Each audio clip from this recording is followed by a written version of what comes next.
Men, gimana kabarnya hari ini? Jangan lupa tersenyum ya. Kali ini kita akan bahas kelanjutan keseruan dari cerita di chapter sebelumnya. Untuk yang belum menonton chapter sebelumnya, tonton dulu ya kawan.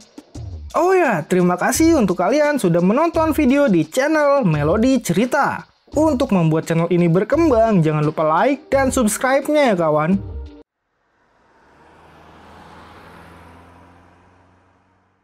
Oke kawan, kita mulai perjalanan imajinasi cerita ini. Aktifkan imajinasi kalian ya. Pada chapter ini diceritakan kelanjutan kedatangan Ratu Sapphire di tengah pertempuran itu. Ratu Sapphire pun bertanya pada Zuying mengapa dia membawa musuh ke istana peri duyung.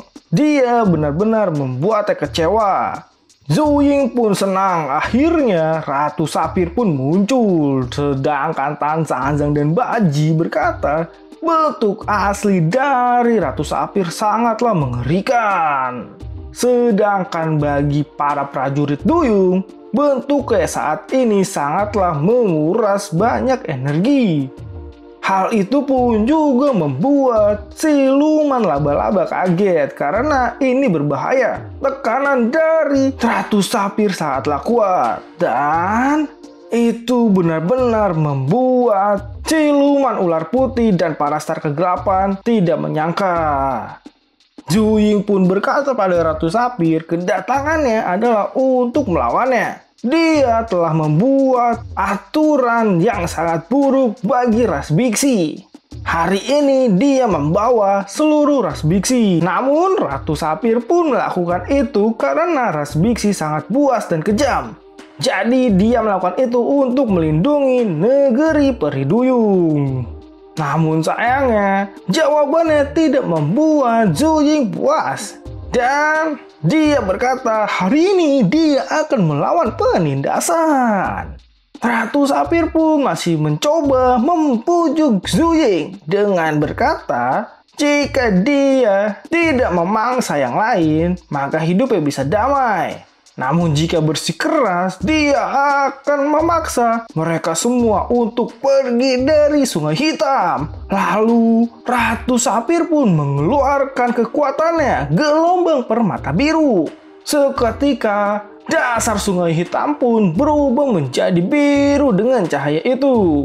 Disitian pun berkata, cahaya permata itu dapat menciptakan gelombang yang sangat kuat. Bahkan tekanan air meningkat tajam. Disitian pun sulit untuk bergerak.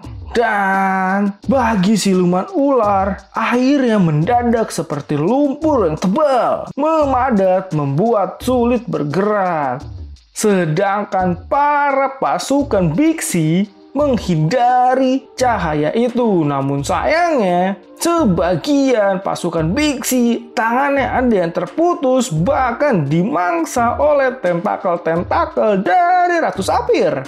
Nona biksi Zuying pun berkata kekuatan permata itu terlalu kuat. Sedangkan Tan Sanzang kaget dan melotot melihat Ratu Sapphire memangsa sebagian siluman hiu buas. Bahkan bagi sang star kegelapan pun, Ratu Sapphire bisa memanipulasi air juga tekanan. Mereka bukanlah lawan bagi Ratu Sapphire, mereka pun ketakutan. Sedangkan di sisi Kaisar Kegelapan, siluman laba-laba berkata pada Kaisar kalau Ratu Peri Duyung mendominasi dunia air dengan kekuatannya. Saat ini sangat tidak bijaksana kalau mereka menghadapi monster besar seperti itu. Lagi pula, kitab suci tidak ada di sana, jadi sebaiknya mereka pergi saja. Disitian pun mengatakan, analisa siluman laba-laba tidaklah buruk. Dia pun memikirkan seperti itu. Karena tidak pantas Tan Sanzang membuat para dewa kegelapan melakukan hal sejauh ini. Jadi dia pun memerintahkan para pasukan kegelapannya untuk pergi meninggalkan Sungai Hitam. Mereka harus menuju ke pantai berikutnya. Mendengar itu pun Zhu Ying kaget karena sebenarnya Di Sitian sudah berjanji membantu mengalahkan Ratu Sapphire dan menangkap para duyung. Di Sitian pun berkata pada Zhu Ying, mereka tidak perlu terburu-buru. Di Sitian pasti melakukan hal itu selama dia mendapatkan kitab suci. Ratu Sapphire bukanlah apa-apa baginya. Lalu Zhu Ying pun memerintahkan para pasukan kerajaan Bixi untuk mundur. Namun sayangnya sebelum pergi Di Sitian memerintahkan pada Stardisa untuk meninggalkan kenang-kenangan di dalam Sungai Hitam. Lalu dia pun mengeluarkan kristal beracun miliknya. Dan seketika kristal itu pun bercampur dengan air-air yang ada di sana. Lalu kristal-kristal racun itu pun mengenai terumbu karang yang ada di sana. Dengan seketika terumbu karang itu pun mati dibuatnya. Lalu siluman ular putih pun bertanya pada Tan Sanjang apakah dia masih melanjutkan perjalanan. Namun Tan Sanjang berkata tidak, mereka akan pulang. Dan mendengar itu pun Ratu Siluman Ular Putih pergi meninggalkan mereka semua. Sedangkan Ratu Sapphire memerintahkan para pasukannya untuk mengecek kondisi karang yang terkena racun. Namun kondisinya sangatlah buruk. Biota air sangat rentan terkena racun. Bahkan kali ini terumbu karang itu langsung hancur. Padahal terumbu karang itu harus dibentuk dalam waktu yang lama, yaitu bertahun-tahun. Dengan keadaan itu pun Ratu Sapphire kesal dan mengatakan pada Tan Sanjang kalau dia telah memprovokasi penjahat itu dan menghancurkan kerajaan Duyung. Tan Sanjang pun berkata, kejahatan telah jelas. Masihkah Ratu akan berpura-pura tidak tahu? Jika Ratu tidak bertindak, mereka akan kembali dengan rencana yang lebih buruk lagi. Tapi Tan Sanjang memilih menghadapinya daripada hanya menyalahkan. Salah satu prajurit Duyung pun berkata pada sang ratu, meminta tolong mengizinkan dia bergabung bersama Tan Sanjang. Dia akan membalas kejahatan para dewa kegelapan itu bersama Tan Sanjang. Perkataannya membuat para teman-temannya bahkan ratu kaget. Tapi sang ratu akhirnya menyetujui perkataan Tan Sanjang. Dan jangan sampai mereka membuat kehancuran biota laut yang lebih besar lagi daripada hari ini. Dan Susu sang prajurit Duyung pun berkata sebagai penjaga negeri Duyung dia ingin berbuat sesuatu. Namun jika Duyung meninggalkan air maka kekuatannya akan menurun dan itu bisa membahayakan Susu. Tapi Susu berkata tekadnya sudah bulat, bahkan di darat dia bisa menjaga diri. Lalu sang ratu pun berkata karena itu sudah keputusannya, ratu pun tidak akan menghalanginya. Tapi dia harus mengingat, jaga dirinya dan kembali dengan selamat. Susu pun akhirnya menyetujui itu. Dan sang ratu pun berkata, dia banyak mengerahkan kekuatannya hari ini. Dan dia pun butuh istirahat. Dan semua orang harus bekerja sama untuk membuang racun dan jangan sampai racun itu menyebar.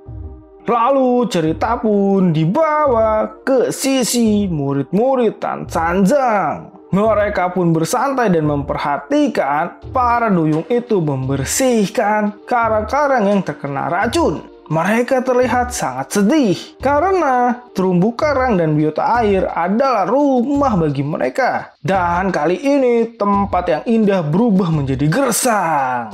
Namun tiba-tiba datanglah salah satu putri yang memanggil nama Bailong. Dia berkata gurunya Tan Sanjang mencarinya. Akhirnya Bailong pun mendekati Tan Sanjang yang sedang sendirian di satu ruangan. Tan Sanjang pun berkata, setelah 3 hari mereka akan pergi bersama Nona Susu. Dan sisi pantai berikutnya adalah tempat pertarungan baru mereka. Dia pun bertanya pada Bailong apakah Bailong siap.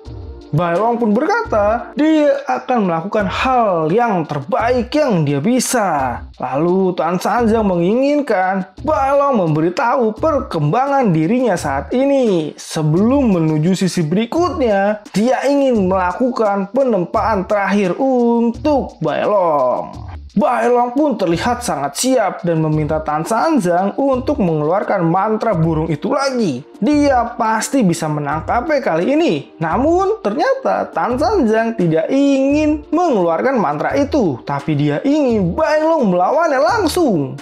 Bailong yang mendengar itu pun kaget, namun Tan Sanjang langsung berdiri dan memasang kuda-kuda. Dia berkata dia serius menginginkan itu dan dia menyuruh Bailong untuk mengeluarkan semua kemampuannya. Bailong pun yang melihat itu akhirnya tersadar kalau gurunya serius ingin mengujinya. Dan dia sedikit bangga karena akhirnya gurunya mengakui kemampuannya. Dia sangat tersentuh. Lalu Bailong pun bersiap dan berusaha keras untuk berlatih kali ini. Dia tidak akan mengecewakan Tan Sanjang. Lalu dengan cepat Bailong pun lari ke arah Tan Sanjang untuk menyerangnya. Dia pun mengeluarkan cakar serigala pada Tan Sanjang. Namun sebelum cakar itu sampai, Tan Sanjang pun memukul Bailong tepat di wajahnya hingga Bailong terpental dan berdarah. Bailong pun terlihat sangat kesakitan, namun Tan Sanjang berkata Bailong terlalu lambat. Bailong pun bangkit lagi dengan cepat dan mencoba menyerang Tan Sanjang. Tapi lagi-lagi serangannya gagal dan Tan Sanjang memukul wajahnya lagi. Hingga kali ini Bailong pun terjatuh. Dan akibat pukulan Tan Sanjang itu, tulang Bailong pun retak. Wah, gila nih, kuat banget Tan Sanjang. Tapi Tan Sanjang masih berkata itu hanya sedikit sakit, belumlah parah, jadi jangan menahan kekuatannya lagi. Bailong belum cukup berusaha.